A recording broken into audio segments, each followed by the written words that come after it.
We are in the middle of Torah Yud Gimel in Likutey Moharan called Ashrei Hashgacha.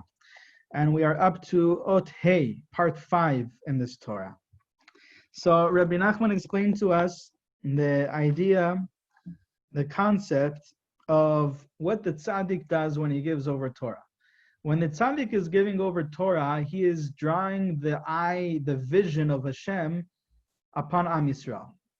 And that saturates our existence, that consciousness saturates every part of our life and heals us from many sicknesses and brings us well-being, health, wealth, success, children, happiness, joy. All of the blessings are brought to us through this, right? Like we see in the bracha of the Kohanim, Ha'er Hashem panav elecha, that Hashem will shine His face to you. What is that? That's Hashgacha of Hashem, and that's drawn to us by this Torah that the tzaddik is drawing to us based on our. He brings up our nefesh. He gathers the sparks of holiness of our ratzon, our desires, our wants, our needs, our lacks, and he just isolates the spark of holiness within that desire, within that ratzon, within that which is the nefesh. And these are sparks of the malchut, of the Shechina, and brings it up to the Shechina, and brings back down through that energy, he's able to bring down new Torah, Chidushei Torah. And that Torah is the vision of Hashem, and through that, the Beis Hamikdash is built, right? That is brought to us is what builds the Beis Hamikdash. And Rabbi Nachman explained that these are the two aspects of the Hachayot Ratzov Vashov. The Chayot, which means the word Chayot is also could be read Chiyut, the life energy, which is the Torah, the Eitz HaChaim. It has both aspects. It has the Hashem gazing upon us, and that vision, that energy that comes out of the eye, is returned within the eye of Hashem, and we are seen. So it's not just that someone seeing something has a back and a forth. It has the intention to look out and to see that thing. And then that energy that is drawn from the eye is brought back into the eye, and that thing is seen in the eye and included in the consciousness of the one that has seen it. That's what it means to be seen. So we're not just speaking about Hashem looking upon us. It's about being seen in the eyes of Hashem. Means that our entire existence is included within the vision of Hashem, within the knowledge, the da'at of Hashem, within the consciousness of Hashem.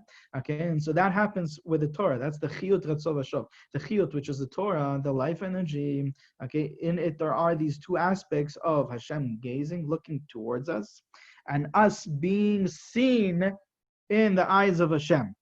And that's what a complete Hashgacha is all about. A complete Hashgacha constitutes these two aspects. Okay, and then, so we also saw earlier in the Torah how the tzaddik elevating the sparks of ratzon, of the nefashot, from the people that coming, gathering to hear Torah, that's one aspect that the tzaddik needs to do to bring Torah. And then the other aspect is to draw down the Torah that comes from that. In response to that from above. And Rabbi Nachman over there also explained that in the words of the Chayot Ratzov Vashov, the back and forth, and the going up and the coming back down. And so now that's what he's going to explain further in this next part of the Torah, in part 5, in Ot Hey of Torah Yud Gimel. He's going to explain these two aspects, the going up and the coming down.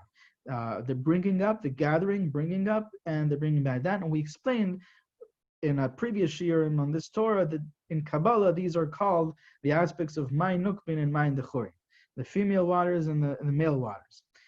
It also connects very much to Parshat Tazria, where it speaks about birth that happens, the female, the woman's part in the birth, in the conception, and the man's part in the conception. And it has to do also with Sfirat HaOmer, because Sfirat HaOmer is all about how we're working to awaken within our own selves from below. We are considered the women in the relationship with Hashem, There's the relationship of Hashem and Am Yisrael is like a man, the Chatan and the Kala, and the Kala, the bride is Am Yisrael, so we're like the woman in the relationship. And so when we awaken from below to turn to Hashem, to connect to Hashem, to develop and to build that unity and that relationship with Hashem, then that's called the woman, Isha Kitazriya. The woman is seeding first. And that brings a lot of chesed, says the Baal Shem Tov, and that's why the pasuk in the Torah says, "Isha kitazriya v'yaleda zachar," that if a woman seeds first, so then they will bear a son. They will have a son, and a son, the male, right? There's a son and there's a daughter. So a son is male, and that's the zachar is the aspect of chesed.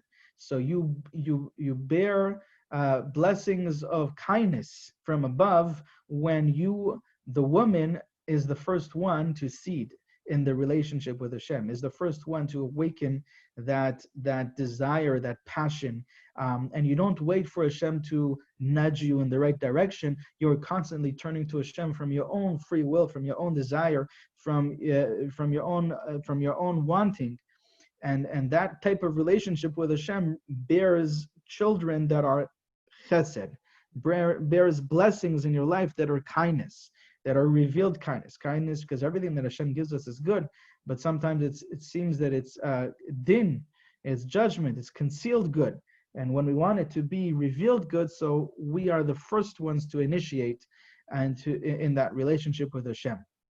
Okay, and so that's the aspect of my nukbin, beginning from below, awakening from below, before you wait. Instead of waiting for a certain awakening from above, from Hashem. So now Rabbi Nachman explains, "Vezeu bechinat tikuna de merkavta ila'a umerkavta tata'a." This is the tikkun.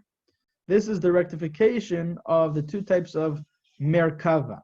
There's the upper merkava and there's the lower merkava. The upper chariot and the lower chariot. Okay, so says Rabbi Nachman, what does that represent? Through the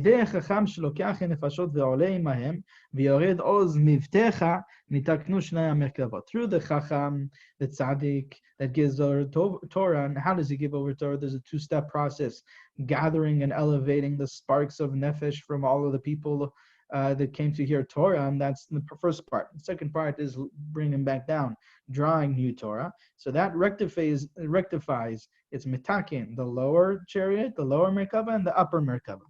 Why? So now Rabbi Nachman is going to expand on that, unpack that a little bit. Yesh arba chayot b'bchinat nefesh v'kiseh v'yoshev ala kiseh. We know that there are four angels that are called chayot in the merkava. Okay, there is the aryeh, the lion, there is the eagle, there is Rabbi Nachman is going to go into it in more detail. Okay, so the aryeh, the nesher, the adam, also the person. The aryeh, the nesher, the adam, and these four, says Rabbi Nachman, correspond to the four parts of the merkava. In the merkava, he says there is something called the nefesh, there's the kiseh, and there's the yoshev al kiseh. Okay, so we have to pay attention to all of the different parts because he's going to explain it in a few ways. So there's the nefesh, the soul, the kiseh, the actual throne, and the one sitting upon the throne. Okay, so we'll see more about that. Nefesh, and in each one of these three, in the nefesh and the kiseh, the throne, and the one that is sitting upon the throne, they have all the parts of the merkava. So you have all the animals, the chayot of the merkava, the angels of the merkava. Aryeh shebibchinat nefesh. Aryeh, when you see the aryeh aspect in nefesh of the merkava, ze bechinat ariti mori im besami. There's a pasuk in Shir Hashirim that says that I gathered my mor, which is a sweet-smelling spice, with the other sweet smelling, with the other sweet smelling spices, with the other bisamim. Mori ze bechinat marat nefesh. So mori, even though it really literally means the more basamim, but it also sounds like mara, bitter, and that's the aspect, the bitterness, suffering of a person, bitterness of the soul. Marat nefesh is the suffering that a person experiences. Okay, and that's the lack when a person is struggling. The lower self of a person is struggling, resisting the lack that he has, or wanting something that he does not have, and resisting the not having it. That causes suffering. That resistance causes suffering. That wanting and not having causes suffering. The lacking of something and resisting lacking it, it causes suffering. And that suffering is experienced in the nefesh of a person. It's in the lower ratzon of the person. So, ze bechinat marat nefesh, the bitterness of the nefesh. Bechinat v'nafsha mara la. The aspect of her soul was bitter within her. I think it's a pasuk about Shmuel's mother, Chana. Ze bechinot begam hanefesh. This is indicating of a deficiency or a blemish in the nefesh of a person, because a complete nefesh, a coherent nefesh, a nefesh which is included in the higher parts of the neshama, is not suffering. It's not resisting the lack. It is in a place of complete acceptance of what is, in a place of experiencing the pleasantness, the completeness in the present moment. And so that is a perfected, a complete nefesh, a nefesh shlema, a nefesh that experiences shalom, peace, a peaceful nefesh, when it's included in the higher parts of the soul. But when it is living experiences incoherence, which is an aspect which is really what separateness is all about, being separate and wanting to accomplish and gather and receive and take for the self, and accomplish that from the self, and resisting not having that, and trying to further that accomplishment in the ways and the methods, in the tools, using the tools of the lower self, using the tools of the ego, then that's what suffering comes from. Okay, and so that's why it's an indication of the blemished nefesh, deficient nefesh. Begam ratzon, it's a begam in the ratzon of the person. The ratzon is the nefesh, right? Nefesh, like we saw earlier, the way Rabbi Nachman explains it. The malchut is connected to nefesh, because malchut is kavod, and kavod, retzono shel adam kevodo. The honor of a person is his ratzon. Okay, and so that's also the big connection between the nefesh and the keter, the malchut and the keter, right? The end of the malchut is the beginning of the keter of the next world. And so that's the connection between malchut and nefesh and keter, both of them being an aspect of ratzon. Okay, so begam ratzon, it's a blemish in the ratzon. Kishrotze dvar ta'ava, ze haratzon. Hu begam umara la nefesh, when you want a certain desire, a certain lust, certain thing that you're lusting after, okay, that is a blemished ratzon, a blemished nefesh, a deficient ratzon, a deficient nefesh. Okay, because why is it separateness? Why is it in incoherence? Because if you are living from a place of a coherent nefesh, from a place of a peaceful nefesh, nefesh shlema, a complete nefesh, then if you were not in a place of separateness, if you were in a place of oneness, then you would not experience lack in the nefesh. You would not experience lack. And it's that experience of lack that causes that lust. You know, I'm lacking, and therefore I'm lusting after the thing that I feel I'm lacking. But if you're complete inside, the nefesh is complete, it's coherent, it's included in the higher parts of the soul, from a consciousness of oneness. So you're experiencing the perfection which is already here and already now, the beingness of all existence, that has more than all of the separate things combined, more than all the separate parts combined. The perfection that is in the beingness that is more than all the separate parts combined. And so that is complete, perfect nefesh. The opposite is a nefesh that is lusting. It's living incoherently, it's living in a place of separateness.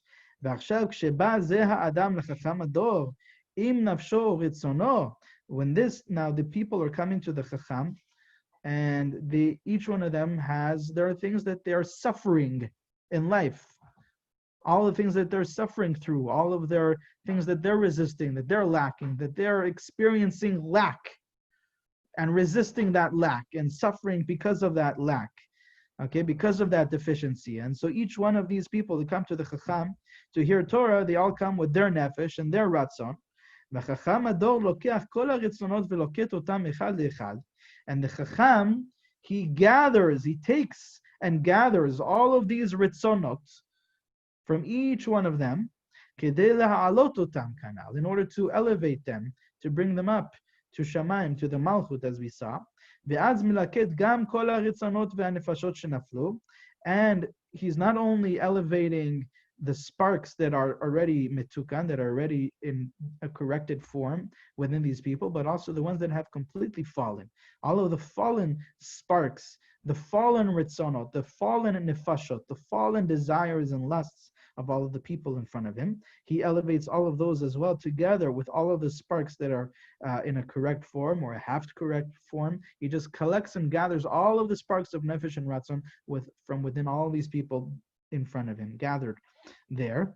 V'zeu bechinat aryeh, and that's the aspect of aryeh, of the lion in the Merkava. Why? Because aryeh, the word aryeh, also has a connotation of gathering, as we'll see. Ariti mori im bisamim. We saw it in the pasuk that he brought from Shir Shir. Ariti mori im bisamim. Ariti means that I gathered the more with the bisamim. So I gathered the more, he said, is the bitterness of the soul, the sparks of lust, which are the bitterness of the nefesh, of all these people gathered there, together with the bisamim, together with the good ritzonot within each one of them. Okay, all of these sparks of nefesh he has taken and gathered together. Shemelaket marat nefesh, hainu pgam nefesh im bisami, im haratzon hatov shema'aleh riach tov, together with the good smelling fragrance, the good smelling spices, the good fragrance, the pleasant fragrance, which is the good perfected nefesh, the corrected nefesh. All of these he has gathered. Now let's see the second part of the Merkava. In nefesh. So we have three categories. He said nefesh, kiseh, v'yoshev ala kiseh. There's the nefesh, the soul, the throne, and the one sitting upon the throne. And in each one of them you have the four achayot of the Merkava. So now we're in the category of nefesh. We explain what is aryeh. Now aryeh is gathering all of the sparks of nefesh from all these people. And now what is the shore in nefesh?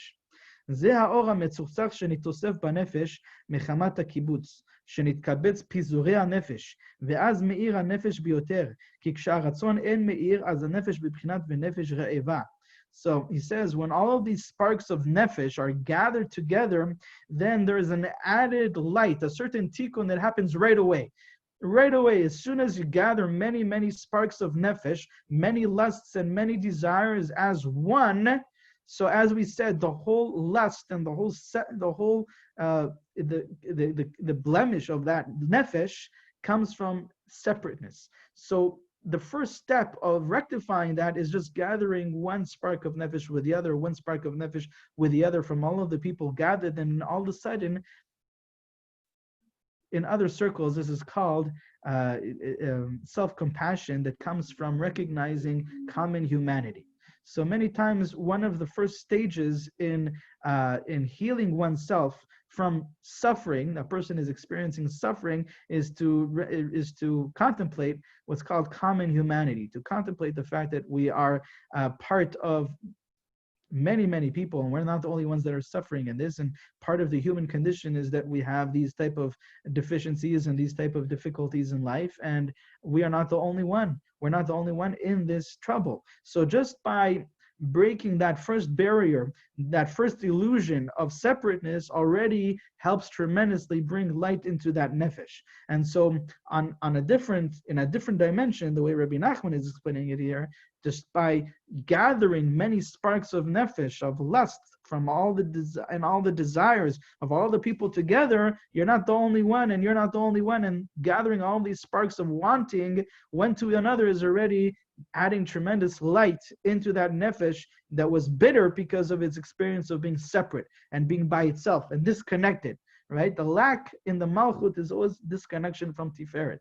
As soon as you connect her to the Tiferet, there's never any lack. And so on a smaller level, and that's just a metaphor, but it's completely connected.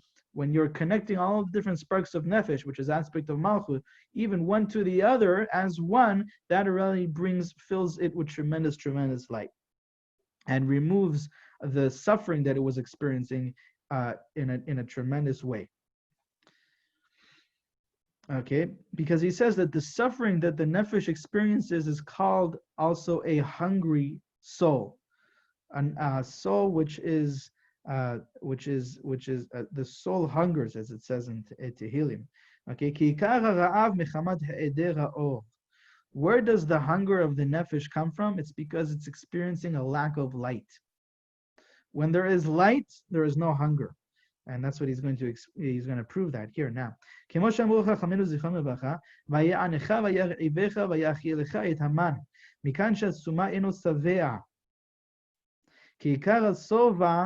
מחמת האור שיראה בעיניו, ועל ידי שאינו רואה אין מתמלא נפשו, היינו רצונו, כי טוב מראה עיניים מהלוך נפש. The Gemara explains that someone who is not able to see the food that they are eating experiences hunger in a much greater degree, and lack of being satiated in much greater degrees. They may eat a lot more and still not experience still not be satiated from the food because they're unable to see the food that they are eating. Okay, so that's what the Gemara in Masechet Yuma explains about the man that Hashem gave us in the Midbar, and the Gemara says that the satiation that a person has from the food is the ability to see the food as you're eating it. And if you don't see it, then the nefesh of the person is not filled. Okay, so sight is an aspect of light. Light is something you sense. You don't taste light, you don't smell light, and you don't hear light. You see light. So the lack that a blind person experiences is a lack of light, and that's why also the Gemara, another way that the Gemara calls a blind person is a sagi nahor. He has too much light, okay, and it's like the opposite. He's lacking light, really, but the ability to see or not see is too much light or lack of light, but it has to do with light. It's a lack of light that a person has. A person experiencing lack of light or not unable to experience light, that's what blindness is. And blindness blocks satiation. Satiation happens when the nefesh experiences light, and when the nefesh is not able to experience light, is unable to see, when the nefesh is experiencing lack, a block from that light, then the nefesh is bitter, is suffering because it experiences that lack. Okay, so here too, says Rabbi Nachman, that the hungry nefesh, the hungry soul, is a soul which is blind to the light. If that soul were able to experience the light, then it would not be hungry, because hunger comes from a lack of light. That is the essence of what Rabbi Nachman is saying here. And we'll see the continuation of this, Bezrat Hashem, in the next shiur.